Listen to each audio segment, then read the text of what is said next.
Bismillahirrahmanirrahim. Assalamualaikum warahmatullahi wabarakatuh.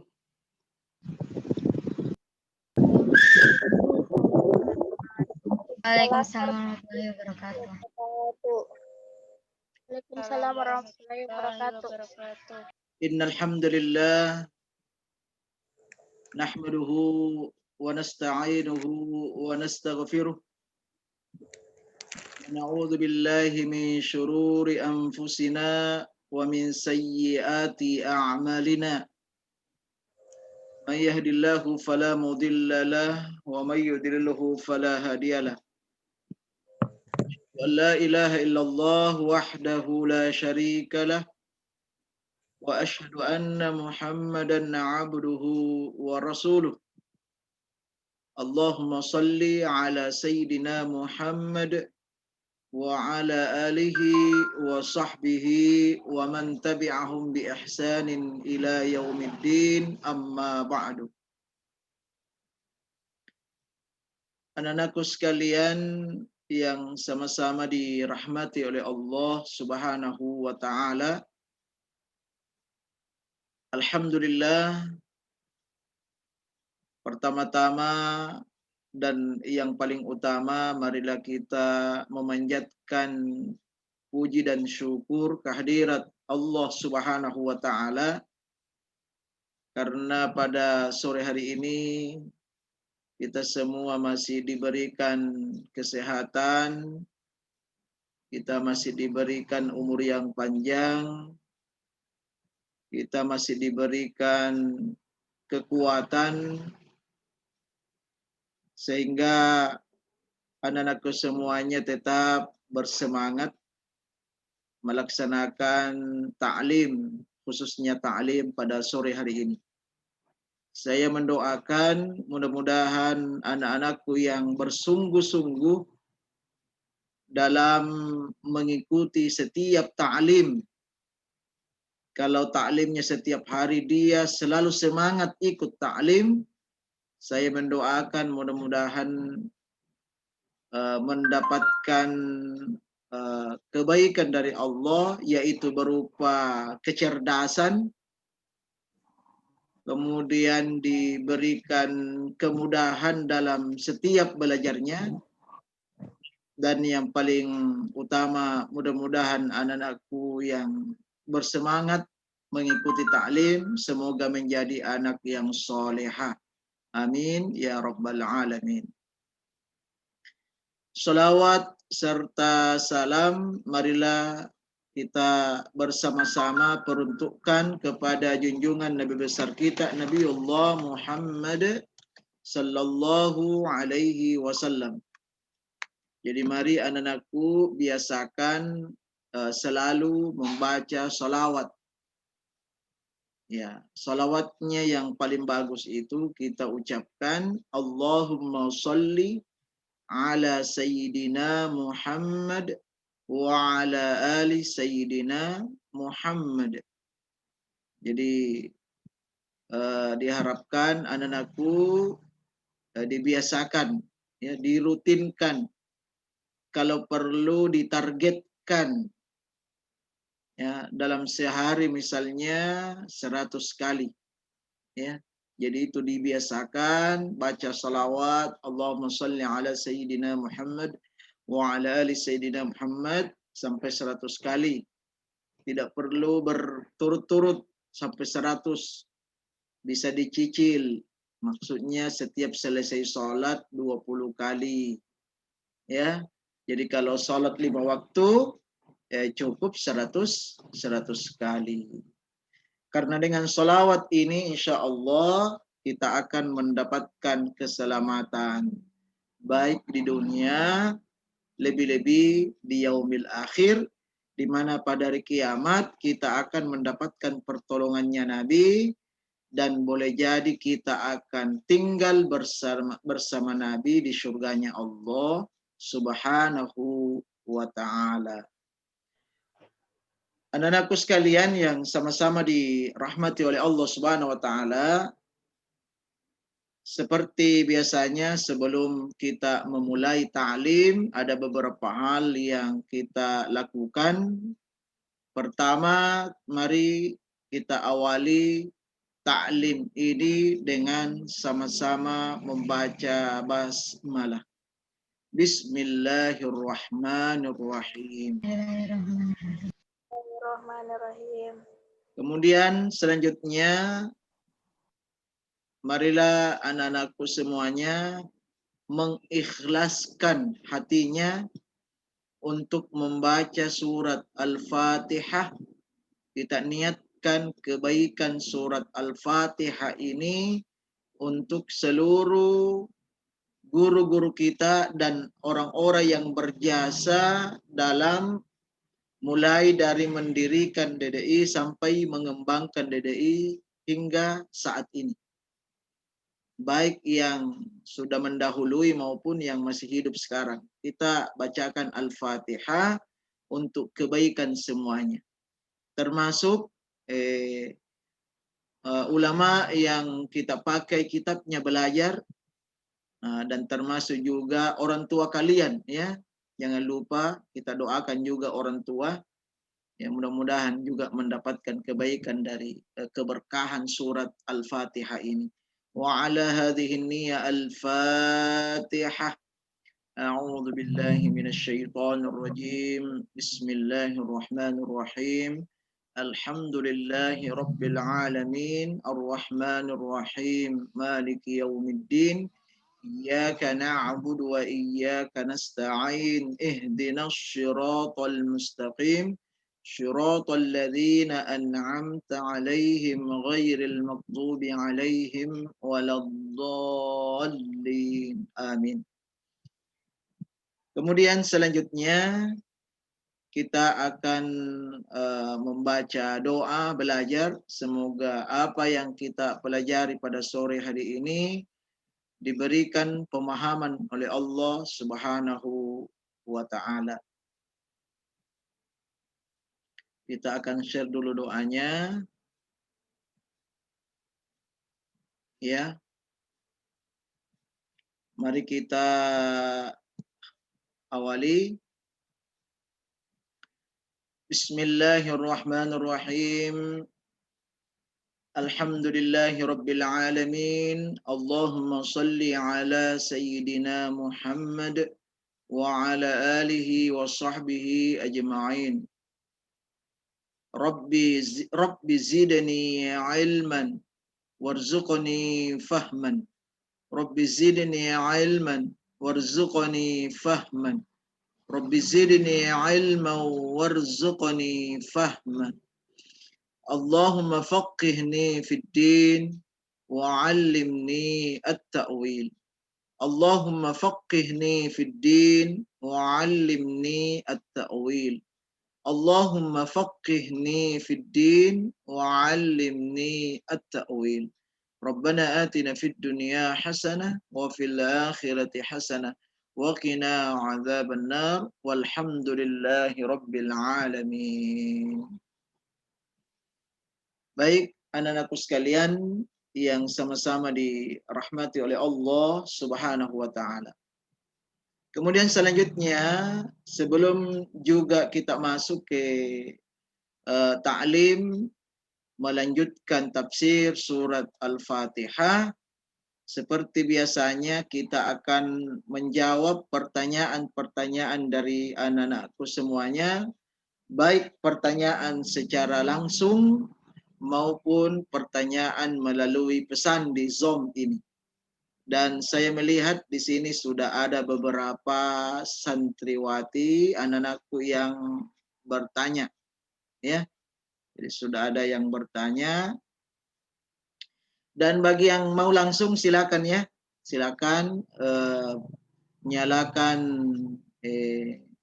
audionya dan sampaikan, Ustaz, saya mau bertanya, seperti itu.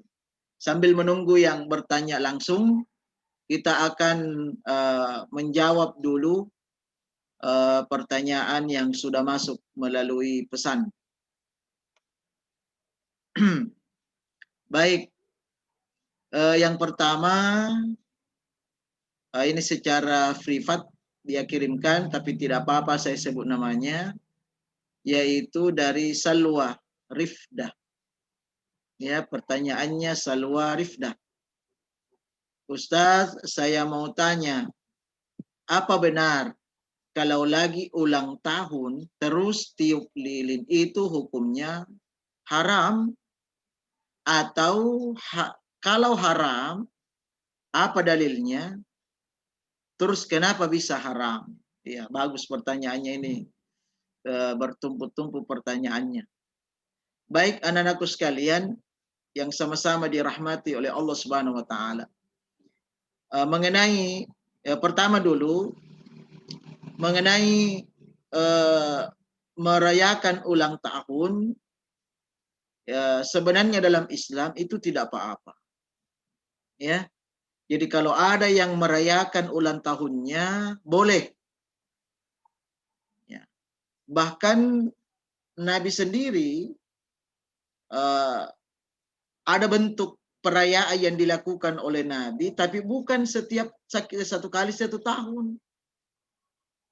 Ya, tetapi Nabi merayakan, kalau dalam tanda kutip ya merayakan di sini, Nabi merayakan itu setiap hari kelahirannya, jadi harinya. Ya, Nabi lahir hari, nah saya yakin anakku semua sudah tahu, hari Senin ya. Hari Senin tanggal 12 Rabiul Awal tahun gajah. Ya. Jadi hari Senin.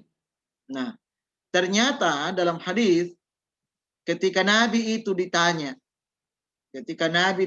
wahai Rasulullah, kenapa Rasulullah setiap hari Senin berpuasa? Ya, karena salah satu sunnah Nabi itu puasa sunnahnya tidak pernah Nabi tinggalkan, yaitu puasa setiap hari Senin dan Kamis. Ya, itu. Ditanya, kenapa puasa hari Senin ya Rasulullah? Ya, lalu Rasulullah Shallallahu Alaihi Wasallam menjawab bahwa saya puasa hari Senin karena hari Senin adalah hari kelahiran saya. Nah, ini sama dengan merayakan dalam tanda kutip ya. Jadi merayakan itu artinya kita mengingat kembali hari kelahirannya Nabi, yaitu hari Senin. Nah, ini berarti bahwa kita ini yang merayakan hari kelahiran kita, yang kita laksanakan bukan setiap harinya yang bertepatan, tetapi tanggal ya, yaitu setiap satu kali satu tahun. Maka itu diperbolehkan, tidak apa-apa, tidak ada masalah anak-anakku setiap tahun merayakan.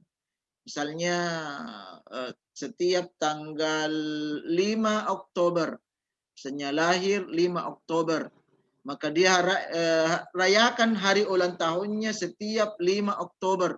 Boleh, silakan. Tidak apa-apa. Nah, yang kedua, merayakan ulang tahun itu memang ada cara Islam. Ingat itu ya. Kita ikuti cara Islamnya. Seperti apa cara Islamnya merayakan ulang tahun itu? Nah, inilah yang mulai masuk ya. Pertama, ya seperti Nabi, yaitu melakukan amal soleh. Ya, amal soleh apa yang dilakukan oleh Nabi? Puasa. Dan ini bisa dikiaskan, bisa dianalogikan, bisa dipersamakan puasa itu sebagai amal soleh. Artinya anak-anakku, ketika misalnya ulang tahun, maka silahkan berulang tahun caranya dengan melakukan amal soleh. Ya, melakukan amal kebaikan. Kalau anak-anakku mau puasa, silakan puasa. Boleh. Tapi kalau misalnya tidak mau puasa, silakan lakukan amal soleh yang lain. Contoh, amal soleh yang lain. yaitu berbagi, khususnya kepada fakir miskin, anak-anak yatim. Makanya biasa mengundang anak yatim atau orang-orang miskin datang ke rumah merayakan ulang tahun kita, kita kasih makan mereka. Kita beli beberapa, misalnya kita beli 100 kotak nasi, kemudian kita kasih mereka, kita kasih makan mereka. Bahkan kalau kita punya kemampuan materi yang lebih, ya kita kasih lagi, misalnya sedekah, kasih amplop isinya 50.000, contoh saja ya. Ya kalau mau ditambahkan lebih bagus lagi.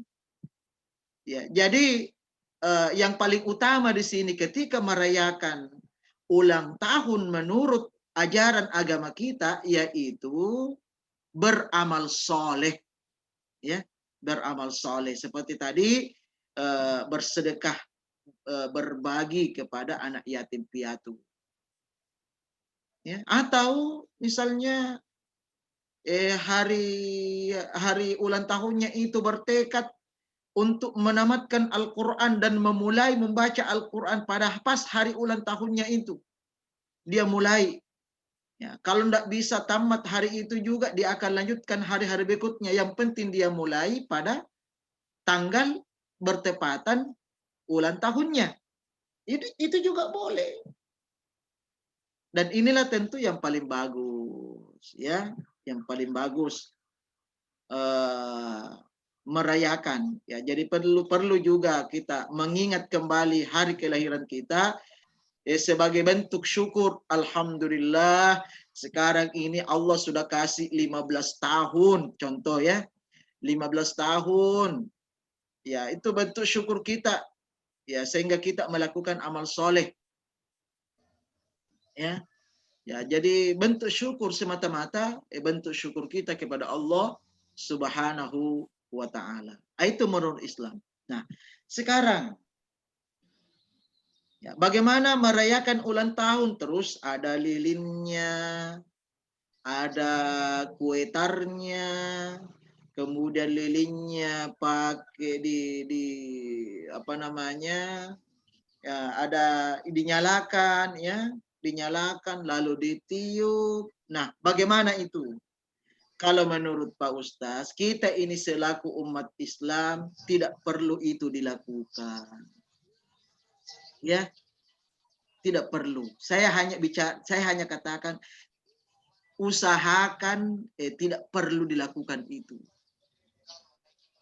Ya, tidak perlu dilakukan. Ustaz tidak katakan haramnya, tapi Ustaz katakan minta tolong anak-anakku ketika ulang tahun tidak perlu ada lilin yang ditiup, tidak perlu.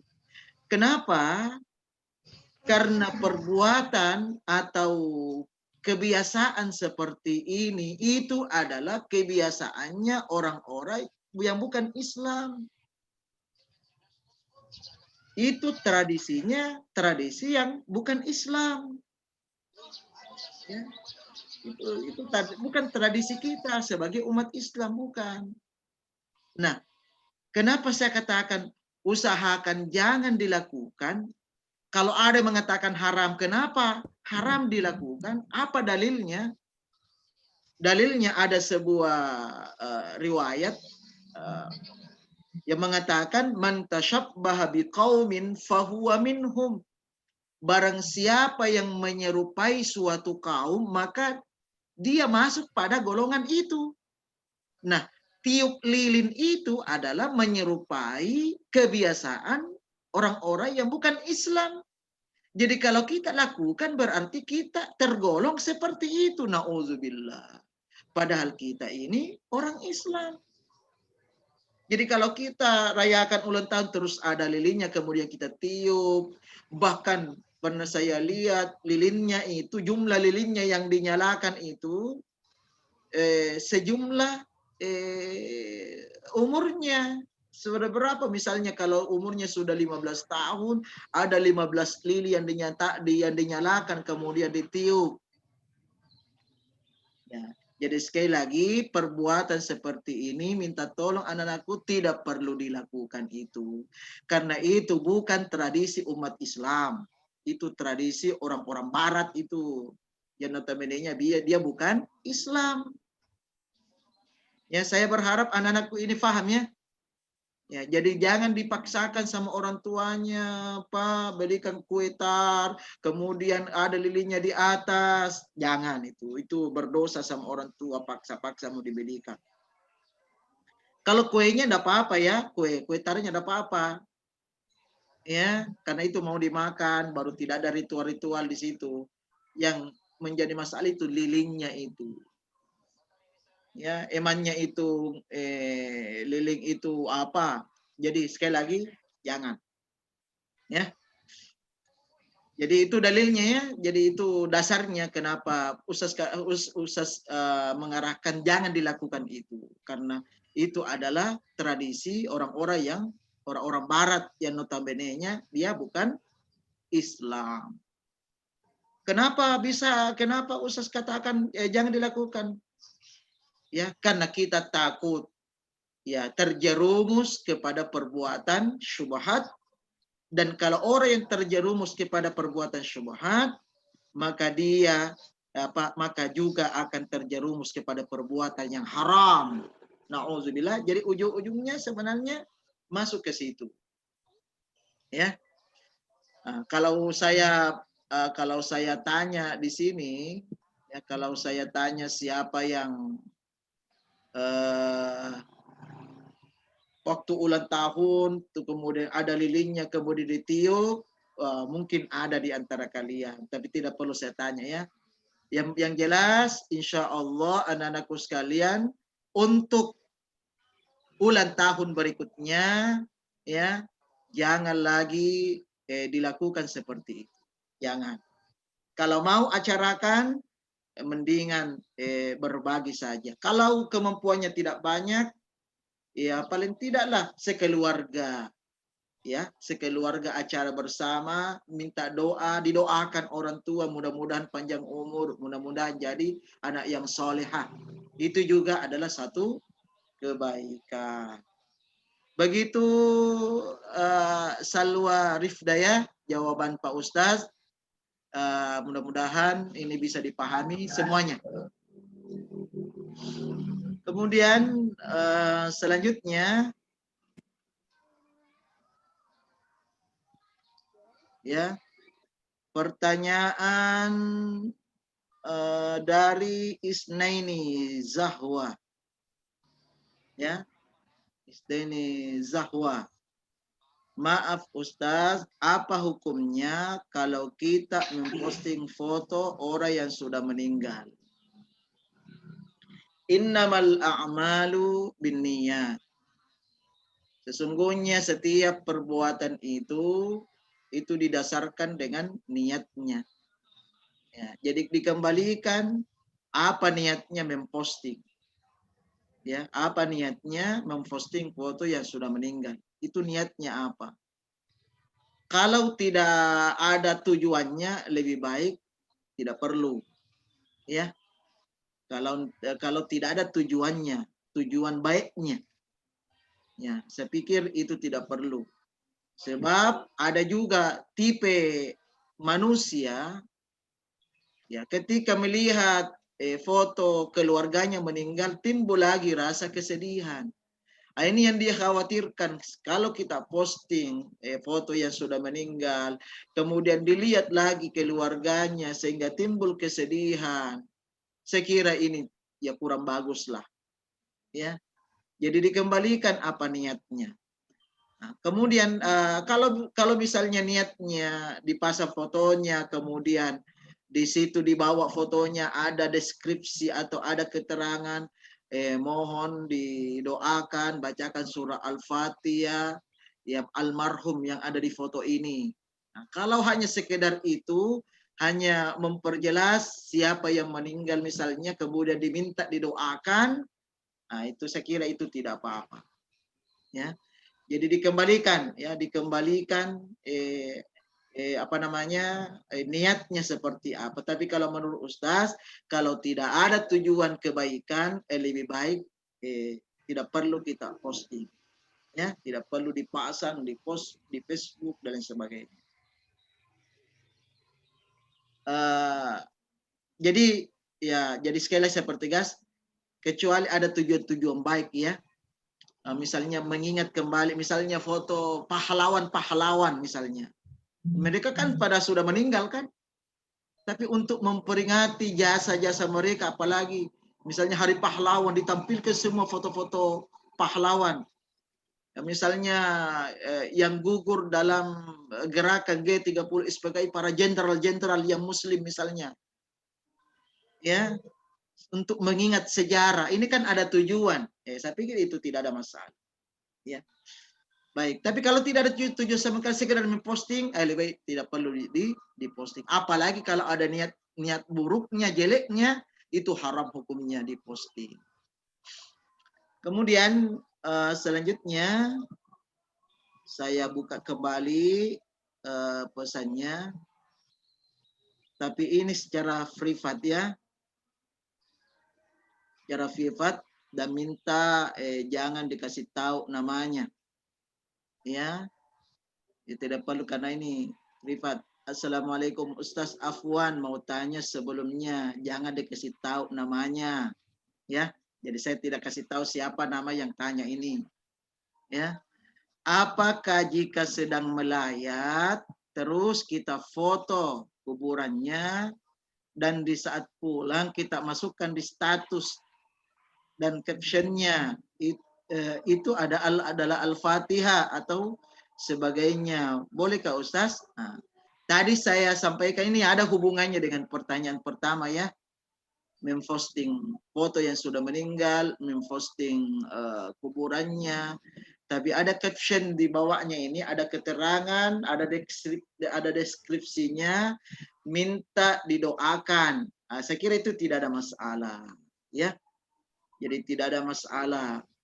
Ya, tapi ya jangan kalau sudah misalnya kalau sudah sekian hari, ya, sekian hari diposting dan sudah banyak doakan, kalau masih bisa dihapus saja. Ya. Jadi tidak ada masalah kalau niatnya untuk itu, ya, supaya orang teringat, ya, teringat kepada orang itu sehingga kita doakan.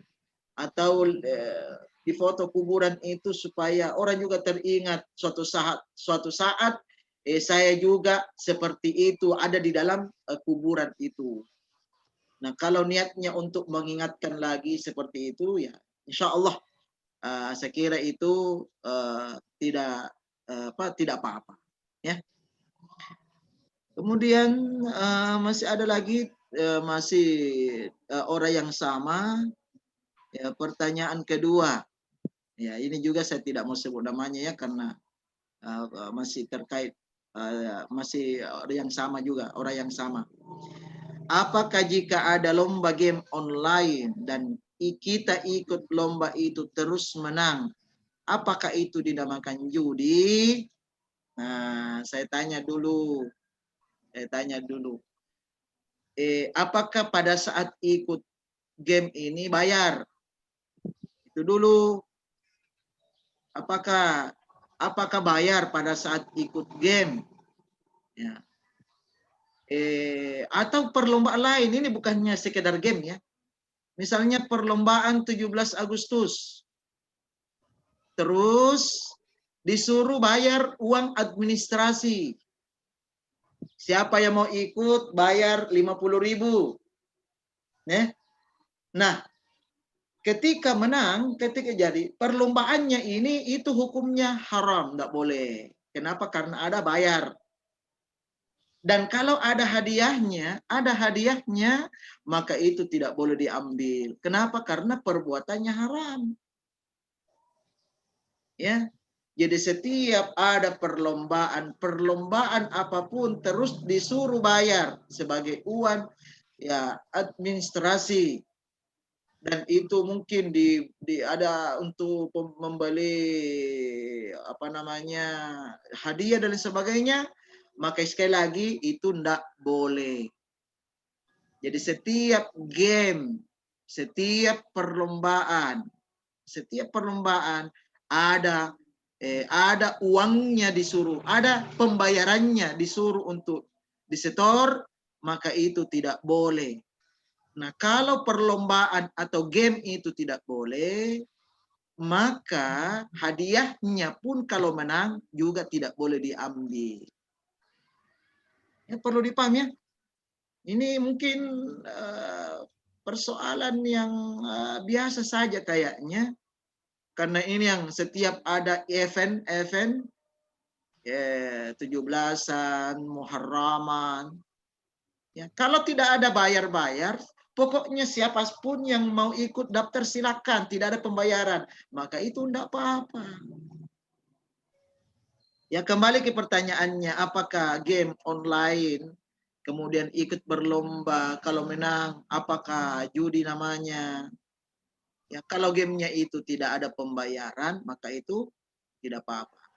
Tapi dilihat dulu gamenya seperti apa. Ya, karena sekarang ini anak-anakku sekalian hati-hati, game sekarang ini ya anak-anakku yang memang ada sering melakukan itu, hati-hati ya. Hati-hati karena ada game yang merusak akidah. Merusak akidah. Ya. Itu jangan sampai. Jadi lihat dulu gamenya seperti apa. Karena game itu kan bermacam-macam ya, tidak selamanya game macam robot-robot apa. Ada juga game-game yang positif. Misalnya ada game Islami. Ya, ada game Islami, ada game pertanyaan-pertanyaan. Ya. Itu kalau itu tidak ada masalah lah. Tapi kalau ada unsur-unsur yang kurang bagus yang bertentangan dengan syariat atau akidah, maka itu juga tidak boleh. Ya, begitu ya. Yang bertanya yang tidak mau disebut namanya. Kemudian selanjutnya, ini tidak ada keterangan, tidak disebut namanya, berarti boleh disebut namanya. Dari Yora, sekalipun privat pertanyaannya, Yora. Afwan Ustaz, saya mau tanya, kenapa perempuan dilarang memakai celana? Nah, begini, sebenarnya kalau wanita, maksudnya celana panjang ya, maksudnya gitu. Kalau celana pendek jelas itu. Ya, kenapa dilarang memakai pakai celana? Sebenarnya pakai celana bagi wanita itu dilihat situasi saja. Ya, dilihat situasi. Ya, kenapa ada pelarangan memakai celana? Karena mungkin celana yang dia pakai itu kecil sehingga kelihatanlah bentuk-bentuk betisnya, bentuk-bentuk pahanya. Itu yang dilarang. Ya. Tapi kalau misalnya pakai celana tapi ada model sarungnya, saya kira kan tidak nampak. Jadi pelarangan pakai celana bagi wanita itu karena kelihatan bentuknya. Ya, sementara menutup aurat itu bukan hanya sekedar menutup kulitnya, ya, bukan hanya sekedar menutup kulitnya, tapi juga harus menutup bentuknya. Jadi kalau kelihatan bentuknya, itu sama halnya terbuka auratnya. Nah, kalau terbuka auratnya, berdosa. Kalau berdosa berarti haram. Ya. Nah, ya, dan pakai celana itu yang dimaksud di sini tentu di tempat terbuka ya. Nah, tempat terbuka, di tempat umum. Tapi kalau misalnya di rumah yang ada cuma orang tua, adik-adik, kakak, yang bukannya yang keluarga lah, yang muhrim ya, sesama muhrim itu saya kira tidak ada masalah. Silakan pakai celana, tidak ada masalah. Yang dilarang itu ketika ada di luar atau di rumah ada orang lain yang tinggal juga bersama kita, itu harus dihindari. Ya, harus dihindari. Sama juga menutup aurat itu, misalnya kelihatan rambut. Ya, kalau di dalam keluarga, saya kira tidak ada masalah lah. Tapi kalau keluar itu tidak diperbolehkan. Sama juga dengan celana panjang itu. Jadi pelarangan celana panjang bagi wanita ini itu karena kelihatan bentuk betisnya. Makanya wanita yang baik itu yang memakai rok, ya, diusahakan, ya, diusahakan pakai rok. Selanjutnya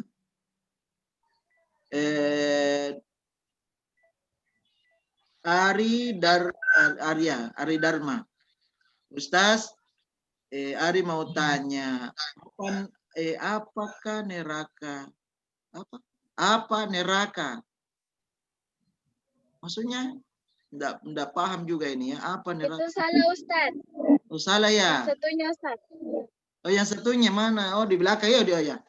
Ya, jadi berurut ya. Sebentar.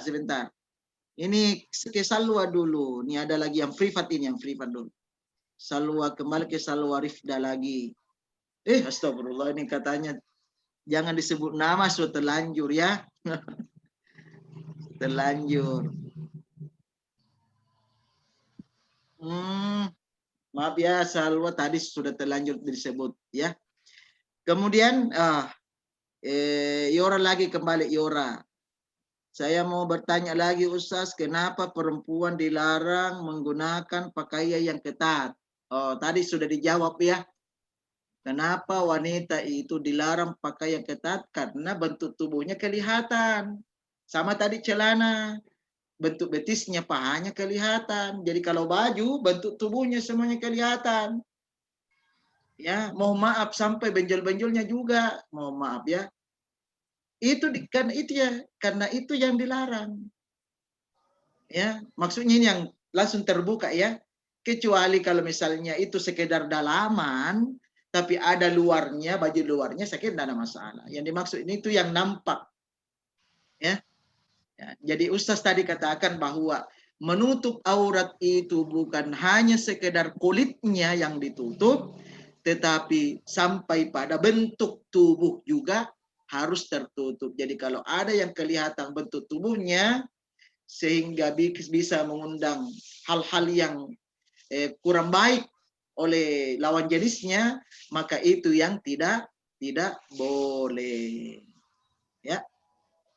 Oke. Selanjutnya. Ini masih ada ini ya.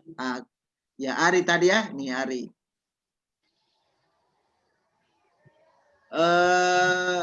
Ustaz, saya mau tanya. Kalau mengaji, pindah-pindah tempat mengaji itu, apakah itu boleh, Ustaz? Ya, tujuannya apa? Tujuannya dulu apa? Kalau tujuannya pindah-pindah mengaji supaya kita guru banyak, karena kita ingin mendapatkan ilmu yang banyak, saya kira itu tidak apa-apa ya.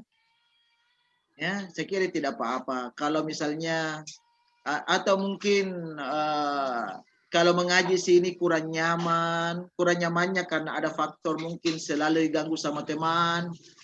Ya, mungkin pada saat belajarnya tidak konsentrasi karena kebanyakan ribut.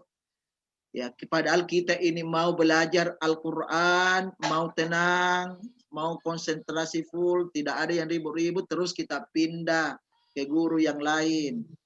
Saya kira itu tidak apa-apa ya. Tidak apa-apa. Guru punya guru banyak juga bagus ya. Yang penting tadi tujuannya tujuan baik seperti itu. Ya, yang penting jangan sampai ada rasa kebencian terhadap guru yang satu. Saya mau pindah, saya tidak suka, saya benci sama guru itu. Jangan ya, hilangkan rasa kebencian karena bagaimanapun juga guru itu sekalipun misalnya kita dicubit sedikit, itu tujuannya bukan mau menyakiti, supaya kita ini sungguh-sungguh belajar. Karena selama ini mungkin ada yang kesalahan kita. Mungkin kita kurang sungguh-sungguh belajar, akhirnya dia cubit kita itu memperingatkan, jangan lagi banyak main ya, harus sungguh, itu tujuannya. Ya. Jadi kalaupun misalnya pindah guru lagi karena mungkin ada suasananya kurang enak, tapi dengan catatan jangan ada rasa benci terhadap guru kita itu. Karena bagaimanapun juga itu sudah menjadi gurumu. Man allamaka harfan fahuwa maulaka. Ada sebuah rujukan begitu ya, ada ungkapan begitu. Man allamaka harfan fahuwa maulaka.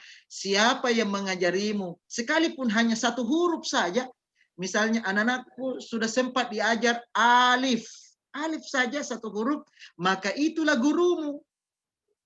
Ya bagaimanapun juga itu adalah guru kita, guru kita sekalipun baru satu huruf diajarkan terus kita pindah, itu guru kita. Nah, akhlak terhadap guru itu salah satu di antaranya yaitu bersikap baik kepadanya dan tidak boleh ada rasa benci di dalam hatinya. Ya. Jadi kalau misalnya di pondok ada ustaz atau ustazah, kalau menurut anak-anak itu kejam sekali, sedikit-sedikit kita dimarahin, sedikit-sedikit kita dicubit, dipukul. Contoh aja ini, mudah-mudahan tidak ada begitu ya. Tidak perlu ada rasa benci terhadapnya. Ya, tidak perlu. Ya, mungkin dia mungkin dia marahi kita karena kita punya salah. Itu. Oke. Kemudian ini kayaknya nih kita pertanyaan saya dijawab, tidak apa-apa ya. Dari siapa yang belum menyalakan? Ada ini. Dari ini telah diturun lagi. Ya, Nur Masita. Ya, sekarang pertanyaan Nur Masita. Assalamualaikum Ustaz, saya boleh tanya? Boleh. Saya terlanjur sebut nama lagi. Maunya pertama kasih nama, jangan disebut nama ya, tidak apa-apa. Bolehkah tidak kalau seorang perempuan berhijab atau tidak berhijab memajang fotonya di WA atau hukumnya haramnya? Jadi seorang perempuan tidak boleh memasang di story, di status, atau tidak boleh memposting fotonya yang tidak berhijab. Itu satu dulu ya. Itu haram hukumnya itu ya. Dan dosanya itu akan terus mengalir selama fotonya itu dilihat sama orang. Makanya kalau pernah memposting foto-foto yang tidak berhijab, ya silakan dihapus. Dihapus cepat. Karena selama tetap dipasang di story, dipasang di statusnya, diposting di FB-nya, maka dosanya terus mengalir sama kalian, sama yang punya foto itu. Terus bagaimana yang berhijab? Ya, bagaimana yang berhijab? Nah, itu dikembalikan ke niatnya. Ya, niatnya apa? Ya, kalau niatnya mau ria, mau dibilang cantik, mau dibilang pakai kerudung baru, pokoknya mau pamer lah. Mau pamer itu juga haram. Ya, itu juga tidak boleh. Kalau sarannya Ustaz, lebih baik ini sarannya saja ya, lebih baik tidak perlulah fotonya yang dijadikan profil misalnya atau di story. Kalaupun misalnya ya tutuplah pakai masker misalnya atau cadar supaya tidak kelihatan, hanya ya seperti itu saja.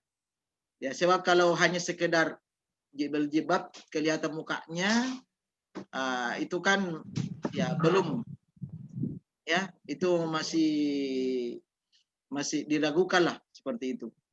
Ya, jadi diusahakan lebih baik jangan ya. Ya, sebab ada kisah ini, ada kisah yang Ustaz pernah baca. Ya, ini di Arab Saudi. Ini ada sepasang suami istri. Ya, sebelum menikah ini ya, calon suami calon istri ini ya sebelum menikah ya tidak ada masalah ya. Komunikasi tetap jalan, silaturahmi bagus. Tapi setelah menikah, kemudian ini istrinya memposting foto suaminya, ya mungkin jadi profil, jadi di story. Tiba-tiba besoknya suaminya ini tidak mau bicara sama istrinya. Ya, seakan-akan dia benci sama istrinya. Istrinya juga heran, kok kenapa suami saya berubah? Padahal sebelum menikah, baik, sayang sama saya. Sekarang kok tidak sayang? Walhasil, beberapa hari kemudian, ya ada yang orang ini bertanya kepada ulama, ini suami saya kenapa kok begini berubah?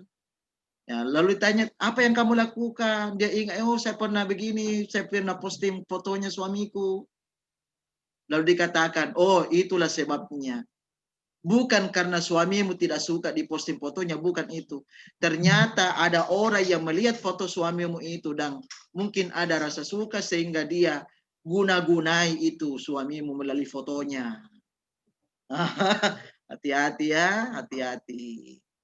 Jadi siapa tahu posting fotonya, kemudian mungkin kelihatan bagus, akhirnya ada orang yang mau berbuat jahat terus disantet, pelet, nauzubillah. Karena itu terjadi ini kejadian ya di Arab Saudi. Itu terjadi itu. Makanya hati-hati. Jadi sarannya Pak Ustaz, ya lebih baik jangan diposting-posting. Kalau mau posting ya posting lain lah, yang penting jangan dirinya. Baik jelas yang tidak berhijab itu jelas itu. Sekali berhijab ya diusahakan dihindari. Apa Ustaz, apakah sepupu bisa melihat auratnya kita? Wah, ini jangan dikasih namanya. Tidak boleh ya, tidak boleh. Sepupu itu tidak boleh melihat aurat kita. Ya, karena sepupu itu bisa menikah. Itu bukan bukan muhrim kita. Jadi sepupu itu bukan muhrimnya. Kenapa? Karena dia bisa menikah dengan kita. Jadi sepupu. Jadi itu tidak boleh. Jadi yang boleh itu yang melihat ya muhrim, yang haram menikah dengan kita. Misalnya orang tua, ya saudara, ya om, saudaranya bapak, mama, atau tante, saudaranya bapak, mama, semuanya itu boleh karena haram dinikahi. Tapi kalau sepupu itu tidak boleh. Ya. Kemudian kalau pakai gamis ada karetnya. Ya, yang penting ya kalau itu tidak sampai mempengaruhi kain yang lainnya di badan itu sehingga nampak bentuk tubuh. Kalau tidak mempengaruhi itu tidak ada masalah. Ya. Tapi saya kira enggak ya, karena mungkin agak besar hanya pakai karet sehingga hanya bagian di dalam saja, sementara yang lainnya bagian bawah tetap terurai kainnya. Saya kira itu tidak ada masalah. Ya. Kecuali misalnya bajunya agak kecil pakai karet lagi, itu sama saja. Kelihatan bentuk tubuhnya. Nah, ini jangan disebut namanya juga. Mending ya lebih tahu saya sebut nama saja. Apa hukumnya kalau punya kakak tiri laki-laki kalau tinggal satu rumah? Ya, yang jelas itu jelas itu tidak boleh juga ya, sekalipun sebenarnya karena itu juga termasuk sebenarnya bagian dari orang lain ya. Sekalipun tidak boleh menikah sama dia, tapi itu masih status orang lain sekali. Ya, jadi statusnya itu saudara sebapak atau saudara seibu, ya. Ya, diusahakan tetap dijaga. Ya, sekalipun sebenarnya masuk bagian muhrim, ya, masuk bagian muhrim, tapi tetap harus dijaga karena asalnya dia dari orang lain, Jadi hanya menjaga saja. Yang namanya godaan itu tidak melihat apakah itu keluarga atau tidak, makanya untuk menghindari terjadinya apa-apa, lebih baik ya tetap dijaga, ditutup auratnya.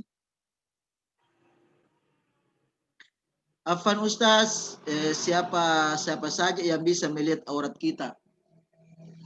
Oh, ini ya kita percepat ya, ini sudah habis waktu ini ya. Siapa saja yang bisa melihat aurat kita? Yang bisa melihat itu yang muhrim kita. Ya seperti ya saya sebutkan ya. Ya mungkin mudah-mudahan tadi disimak ya. Misalnya orang tua, saudara, om, tapi saudaranya bapak, mama, tante, saudara bapak, mama itu yang boleh, atau kakek, nenek, ya boleh. Apa hukumnya kalau ada orang bercadar tapi itu hanya peraturan di sekolah, jadi pas di rumah dia buka cadarnya. Cadar kan kalau jilbab jelas tidak boleh. Kalau cadar kan itu ada mengatakan boleh, ada mengatakan boleh tidak, boleh dibuka, ada mengatakan tidak boleh. Jadi tergantung kemana kita mengikut. Jadi yang mengatakan boleh buka cadar, yang penting pakai jilbab. Ketika sampai di rumahnya buka cadarnya, tidak ada masalah juga, ya, tidak ada masalah. Tapi kalau punya keyakinan bahwa cadar memang tetap harus dipakai, maka ketika sampai dia buka cadar, ya kembali ke dia karena keyakinannya seperti itu. Kemudian satu lagi, jangan disebut nama. Kalau pakai jilbab segitiga, terus kainnya taruh di pundak, terus kelihatan dadanya, itu sama saja telanjang kah? Iya kan kelihatan toh. Ya, jadi kalau pakai segitiga yang besar, tapi kalau begini kelihatan juga dadanya, tidak bisa juga. Ya sama saja itu. Ya, jangan pakai begitu ya. Jadi diusahakan yang gombrangnya yang besar itu. Kemudian yang terakhir sekali ya. Terakhir sekali dan ini kita tuh jadi kita tidak lanjutkan taklim. Ini khusus pertanyaan. Sama dengan santri putra kemarin, waktu hari Rabu kemarin itu santri putra juga itu khusus. Ya khusus juga pertanyaan. Kalau misalnya kita pakai cadar baru kita lepas itu boleh. Nah, kembali tadi saya katakan ikut mana pendapat mana. Kalau ikut pendapatnya mengatakan boleh buka cadar, ya silakan mau pakai cadar boleh, tidak pakai boleh. Tapi kalau sudah berkeyakinan cadar itu wajib hukumnya dipakai, maka ketika dia buka, maka dia hukumnya tidak boleh karena dia ikuti pendapat itu. Ya. Jadi kalau macam anak-anakku semuanya kan tidak ada ya, tidak pakai cadar. Jadi kalau misalnya kadang pakai cadar, kadang tidak lagi, itu tidak ada masalah. Baik anak-anak sekalian, saya kira inilah kajian kita. Jadi ini spesial ya. Jadi ini hari ini spesial menjawab pertanyaan santri putri sama juga yang lalu santri putra. Mudah-mudahan apa yang kita pelajari sangat banyak ini ya. Insya Allah bisa menjadi pedoman bagi anak-anakku, bisa menjadi pelajaran bagi anak-anakku. Tadi banyak sekali ya, banyak sekali arahan-arahan dari Pak Ustadz berdasarkan pertanyaannya teman-temanmu semuanya. Ya mudah-mudahan ini bisa dipahami dan bisa diamalkan, insya Allah. Saya kira demikian, mudah-mudahan ada manfaatnya. Dan mari kita tutup taklim hari ini dengan sama-sama baca hamdalah dan doa kafaratul majlis. Alhamdulillahi rabbil alamin. Subhanakallahumma wa bihamdika asyhadu an la ilaha illa anta astaghfiruka wa atubu ilaik. Summa wallahul musta'anu alaihi tiklan. Summa assalamualaikum warahmatullahi wabarakatuh. Waalaikumsalam warahmatullahi wabarakatuh. warahmatullahi wabarakatuh.